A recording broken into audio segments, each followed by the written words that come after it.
Hi, how to create a 2D sketch in your IPT file.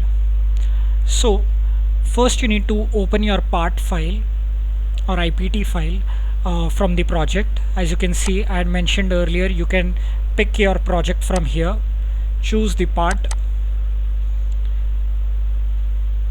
Once the part is launched, you have to just go over here at start 2D sketch. Start it.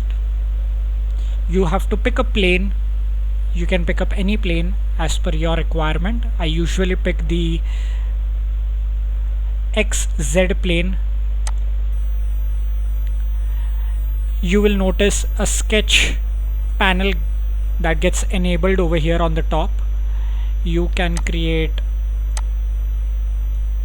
a cube, a rectangle,